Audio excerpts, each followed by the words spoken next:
नमस्कार दोस्तों, आपके अपने YouTube channel AL big study पर स्वागत है। दोस्तों, आज हम इस वीडियो में यूपी पुलिस कांस्टेबल के लिए हिंदी का प्रैक्टिस सेट देखेंगे। तो देखते हैं दोस्तों पहले प्रश्न को। पहला प्रश्न है दोस्तों, सम्मुख शब्द का विलोम है। तो सम्मुख शब्द का दोस्तों जो विलोम होता है वो विमुख होता है। सम्मुख शब्द का विलोम क्या होता है? विमुख होता है। अगले प्रश्न की तरफ चलते हैं। अगला प्रश्न है, निम्नलिखित में से कौन सा शब्द द्वंद्व समास का उदाहरण नहीं है? द्वंद्व समास का उदाहरण नहीं है। सही विकल्प का चयन कीजिए। तो दोस्तों, द्वंद्व समास की पहचान होती है कि उसके बीच में या तो योजक चिन्ह आएगा या समास विग्रह करने पर और शब्द का प्रयोग होता है। तो जैसे देखो दोस्तों, यहाँ की बात करें हम तो ये हरिशंकर है। हरिशंकर का हम समास विग्रह करेंगे तो हरि और शंकर, तो इसमें और आ रहा है तो ये द्वंद्व समास का उदाहरण है। हमें ये बताना है कि द्वंद्व समास का उदाहरण नहीं है। धन और धान्य, तो यहाँ पर योजक चिन्ह आ रहा है तो धन और धान्य। आगे देखो, घर और बाहर, घर और बाहर। और ये देखो बी ऑप्शन में देखें तो दोस्तों, दिन योजक चिन्ह तो है, योजक चिन्ह तो है, लेकिन अगर एक जैसे शब्दों का रिपीटेशन हो, अगर एक जैसे शब्दों का रिपीटेशन हो यानी दोहराव हो, तो वो द्वंद्व समास ना होकर क्या होता है? अव्यभावी समास होता है। एक जैसे शब्द यानी कि दिन दिन, रात रात, बात बात, कान कान, ऐसे शब्द हों, बेशक बीच में योजक चिन्ह हो, फिर भी वो किसका उदाहरण रहेगा दोस्तों? वो अव्यभावी समास का उदाहरण रहता है। जैसे मैं एक और लिख दूं, जैसे कि ये हो आपका रात रात, रात रात। तो रात रात भी क्या किसका है? अव्यभावी समास का उदाहरण है। अगर एक जैसे शब्द का दोहराव हो योजक चिन्ह के साथ, तो वो द्वंद्व समास का उदाहरण ना होकर किसका होते हैं? अव्यभावी समास के उदाहरण होते हैं। तो इसमें राइट आंसर क्या हो जाएगा दोस्तों? बी हो जाएगा। अगला देखते हैं। अगला प्रश्न है, निम्नलिखित प्रश्नों में चार विकल्पों में से उस विकल्प का चयन करें जो भाववाचक संज्ञा का सही विकल्प नहीं है। भाववाचक संज्ञा नहीं है। तो दोस्तों यहाँ पर हम ये देखें, देव जो है, पहला ऑप्शन में है देव। देव जो है वो जातिवाचक संज्ञा है। देव कैसी संज्ञा है? जातिवाचक संज्ञा है। बुद्धिमानी, बुढ़ापा और भिड़ंत, ये सभी कैसी संज्ञाएं हैं? भाववाचक संज्ञाएं हैं। ये आस्पर्शी होती हैं। लेकिन आप क्या कह सकते हो, देव जो है वो कैसी संज्ञा है दोस्तों? जातिवाचक संज्ञा है। इसका राइट आंसर क्या हो जाएगा? ए हो जाएगा। अगला प्रश्न देखते हैं। अगला प्रश्न है, निम्न शब्दों में से सही शब्द का चयन कीजिए। यानी शुद्ध वर्तनी बतानी है। तो शुद्ध वर्तनी जो है दोस्तों, मृदुल। मृदुल जो है वो दोस्तों इस तरह से लिखा जाता है। ये भी अधुर गलत हो जाएगा। इस तरह से ये भी नहीं लिखा जाता, ये भी गलत है। तो राइट आंसर क्या हो जाएगा? ए हो जाएगा। शुद्ध वर्तनी ए हो जाएगी। अगला प्रश्न देखते हैं दोस्त। अगला प्रश्न देखते हैं दोस्तों। अगला प्रश्न है, इनमें से कौन सा पुरुषवाचक सर्वनाम से संबंधित नहीं है? पुरुषवाचक सर्वनाम से संबंधित नहीं है। तो दोस्तों, पुरुषवाचक सर्वनाम की बात करें तो हम जो है वो पुरुषवाचक सर्वनाम है। हम जो है वो पुरुषवाचक सर्वनाम है। तू और मैं, ये तीनों पुरुषवाचक सर्वनाम है, क्योंकि पुरुषवाचक सर्वनाम भी तीन प्रकार का होता है, उत्तम पुरुष, मध्यम पुरुष और अन्य पुरुष। लेकिन जो कोई है दोस्तों, ये कोई जो है वो अनिश्चितवाचक सर्वनाम है। कैसा है? अनिश्चितवाचक सर्वनाम है। ये पुरुषवाचक सर्वनाम नहीं है। तो राइट आंसर जो हो जाएगा वो क्या हो जाएगा? राइट आंसर हो जाएगा सी। अगला देखते हैं। मुझे छोटी बच्ची के लिए कुछ नए कपड़े खरीदने हैं। वाक्य में कितने विशेषण हैं? वाक्य में कितने विशेषण हैं? तो दोस्तों, विशेषण वो होते हैं जो संज्ञा या सर्वनाम की क्या बताते हैं? विशेषता बताते हैं। विशेष शब्द कौन से होते हैं? जो संज्ञा या सर्वनाम की विशेषता बताने का काम करते हैं, वही क्या कहलाते हैं? वही विशेषण कहलाते हैं। तो हमें इस वाक्य में ये देखना है कि कितने विशेषणों का प्रयोग हुआ है। तो दोस्तों देखते हैं। मुझे छोटी बच्ची, बच्ची एक तो शब्द यहाँ पर विशेषण हो गया छोटी, क्योंकि संज्ञा शब्द क्या है? बच्ची। बच्ची की विशेषता किसने बताई? छोटी शब्द ने। बच्ची कैसी है? छोटी। तो एक तो विशेष शब्द ये हो गया। बच्ची के लिए कुछ नए कपड़े। तो दोस्तों एक तो ये हो गया कुछ, एक क्या हो गया कुछ नए कपड़े, यानी कि आप क्या कह सकते हो, एक तो नए हो गया, एक कुछ हो गया, और क्या कह सकते हो कुछ नए कपड़े की विशेषता, यानी कैसे कपड़े नए, और कितने कुछ। तो एक तो कुछ शब्द हो गया, एक नए शब्द हो गया, और एक छोटी शब्द हो गया। तो इसमें कितने विशेषणों का प्रयोग हुआ है दोस्तों, इसमें 3 विशेषणों का प्रयोग हुआ है। कितने विशेषणों का, 3 विशेषणों का प्रयोग हुआ है। तो राइट आंसर क्या हो जाएगा, 3 हो जाएगा। अगला देखते हैं। अगला कह रहा है क्रिया के रूपांतरण को कहते हैं। क्रिया के रूपांतरण को दोस्तों वाच्य कहते हैं। क्या कहते हैं, वाच्य। राइट आंसर क्या हो जाएगा, सी।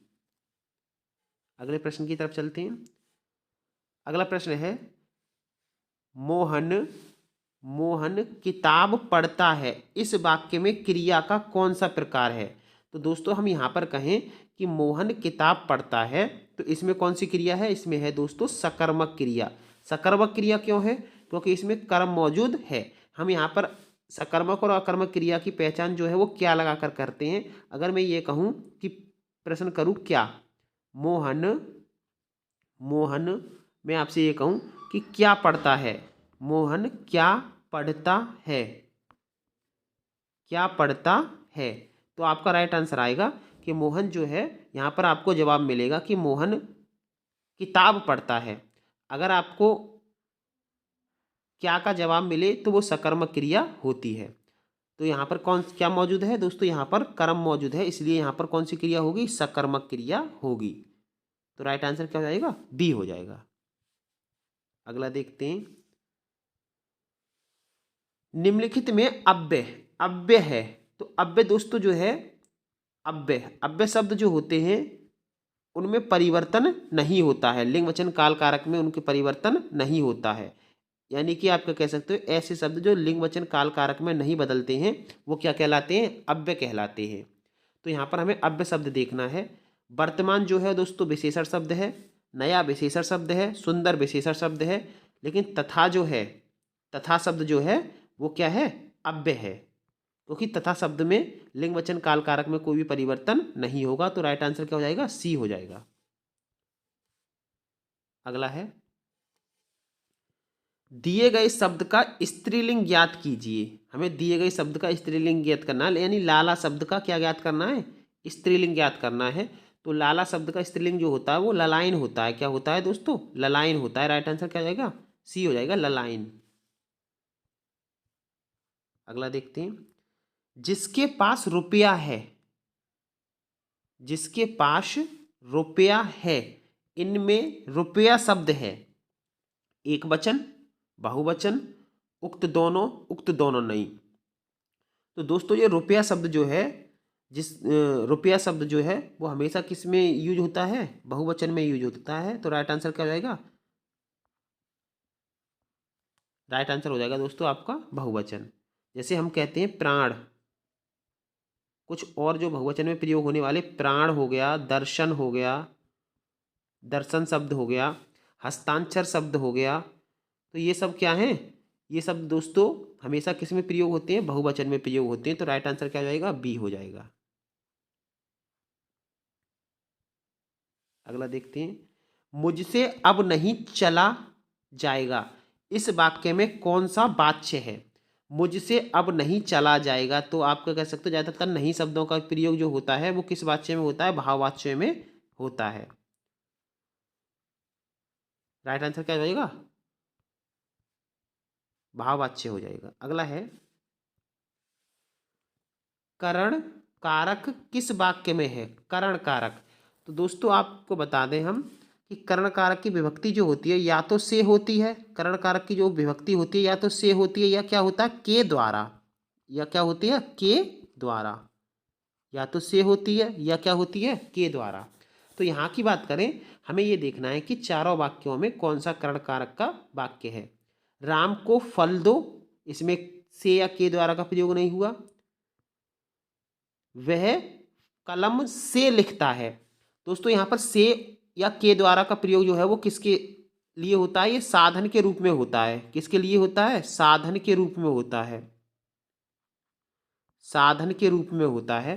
तो यानी कि वह कलम से लिखता है। यहाँ पर से आया और किसके लिए आया है? से साधन के लिए, यानी कि किससे लिखता है? कलम से। तो यहाँ पर हमारा राइट आंसर क्या हो जाएगा? बी हो जाएगा, क्योंकि वह कलम से लिखता है इसी वाक्य में करण कारक है। अगला देखते हैं।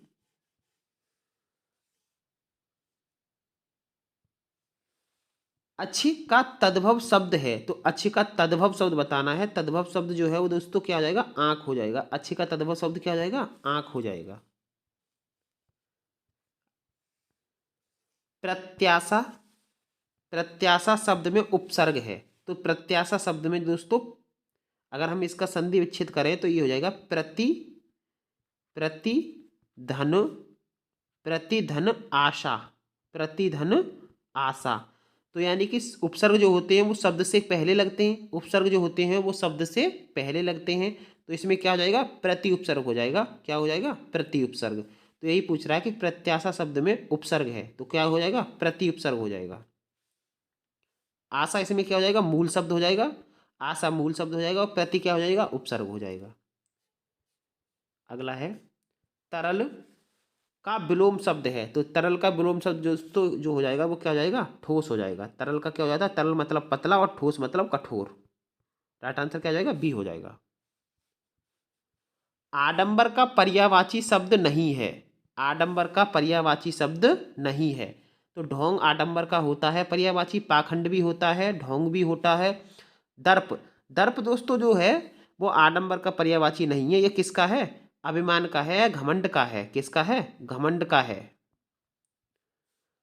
ढकोसला ये भी किसका पर्यायवाची शब्द होता है? आडंबर का ही होता है। दिखावा हो गया, प्रपंच हो गया, ये सब किसके पर्यायवाची होते हैं दोस्तों? ये आडंबर के होते हैं। लेकिन दर्प जो है वो अभिमान घमंड का पर्यायवाची शब्द होता है। राइट आंसर क्या हो जाएगा? सी हो जाएगा। यह आडंबर का पर्यायवाची नहीं है। अगले प्रश्न की तरफ चलते हैं। निम्नलिखित शब्द के पर्यायवाची शब्द का चयन कीजिए, यानी कि आपको हमें पर्यायवाची शब्द का चयन करना है। किसका पर्यायवाची? तालाब का पर्यायवाची बताना है। किसका? तालाब का। तो तालाब का पर्यायवाची जो होता है वो पुष्कर होता है। तालाब का पर्यायवाची क्या होता है? पुष्कर होता है। राइट आंसर क्या हो जाएगा? ए हो जाएगा। अगला है जिसका जन्म बाद में हुआ हो, जिसका जन्म बाद में हुआ हो, वाक्यांश के लिए उपयुक्त शब्द क्या होगा? तो जिसका जन्म बाद में हुआ हो उसे हम क्या कहते हैं दोस्तों? हम उसे दोस्तों अनुज कहते हैं। क्या कहते हैं? अनुज। राइट आंसर क्या हो जाएगा? ए हो जाएगा। जिसका जन्म बाद में हुआ हो उसे हम अनुज कहते हैं।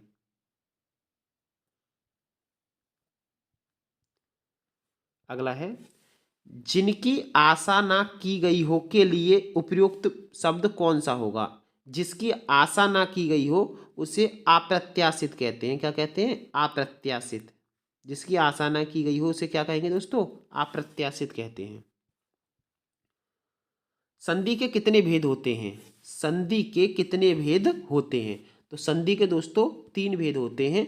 स्वर संधि, स्वर संधि, व्यंजन संधि, व्यंजन संधि,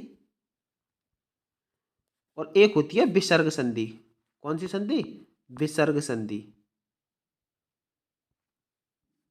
तो संधि के कितने भेद होते हैं? स्वर संधि, व्यंजन संधि और विसर्ग संधि। तो राइट आंसर क्या हो जाएगा? सी हो जाएगा। अगला है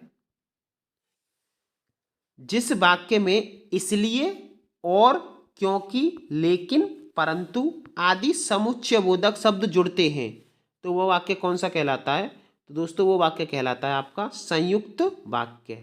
संयुक्त वाक्य, यानी कि इसलिए और क्योंकि लेकिन परंतु आदि जो शब्द होते हैं वो समुच्चयबोधक अव्यय होते हैं। तो इनका राइट आंसर क्या हो जाएगा?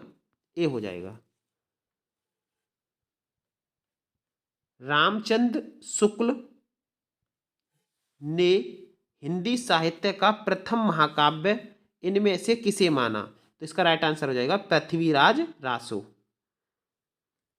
किसे माना था? पृथ्वीराज रासो को। अगला है कोहलू का बैल होना, कोहलू का बैल होना इसका अर्थ जो है बुरी तरह से काम में लगे रहना, मन लगाकर काम नहीं करना, निर्धन होना, बहुत दिनों बाद दिखाई देना। तो ये हो जाएगा बुरी तरह काम में लगे रहना। बुरी तरह काम में लगे रहना क्या कहलाता है? कोहलू का बैल होना।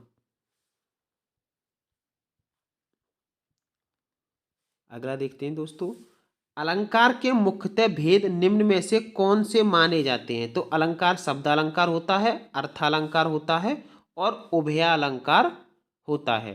तो राइट आंसर क्या हो जाएगा? ए हो जाएगा, शब्दालंकार, अर्थालंकार और उभयालंकार। छंद की दृष्टि से, छंद की दृष्टि से गणों की संख्या कितनी है? तो छंद की दृष्टि से जो गण जो माने गए हैं वो कितने माने गए हैं? 8 माने गए हैं, 8 माने गए हैं। राइट आंसर क्या हो जाएगा? सी हो जाएगा। गणों की संख्या कितनी है? 8 है। और गण जो है 3 वर्णों का होता है। गण कितने वर्णों से मिलकर बनता है? 3 वर्ण से मिलकर बनता है गण। गण में 3 वर्ण होते हैं और गणों की संख्या जो है वो कितनी है? 8 है।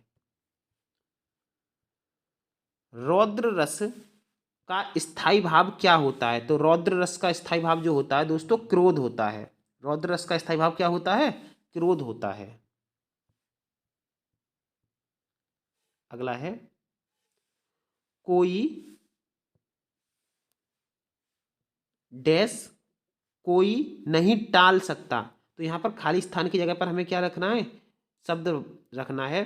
तो हम ये कहेंगे दोस्तों नियति। क्या आएगा इसमें सही? नियति को कोई नहीं टाल सकता। यहाँ पर क्या आ जाएगा दोस्तों? यहाँ पर आ जाएगा नियति। नियति, नियति को कोई नहीं टाल सकता। तो राइट आंसर क्या हो जाएगा आपका? बी हो जाएगा, नियति। अगला देखते हैं दोस्तों, निम्नलिखित वाक्यों में से अशुद्ध पहचानिए। तो यहाँ पर आपको दोस्तों ये वाक्य दे रखा है, इसमें जो अशुद्ध है उस चीज को पहचानना है। आपकी घड़ी में कै बजे हैं? तो आपकी घड़ी में कै शब्द का यहाँ पर प्रयोग नहीं होगा। कै जो है वो अशुद्ध है। यहाँ पर जो प्रयोग होता है यहाँ पर होता कितने। कितने किसका प्रयोग होता? कितने बजे हैं? आपकी घड़ी में कितने बजे हैं? तो क्या हो जाएगा दोस्तों? यहाँ पर राइट जो है वो अशुद्ध जो है वो क्या है? कै है।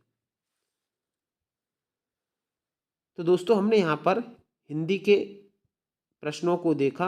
अगर दोस्तों आपको वीडियो अच्छी लगी हो तो वीडियो को लाइक करें तथा चैनल को सब्सक्राइब करें। धन्यवाद दोस्तों।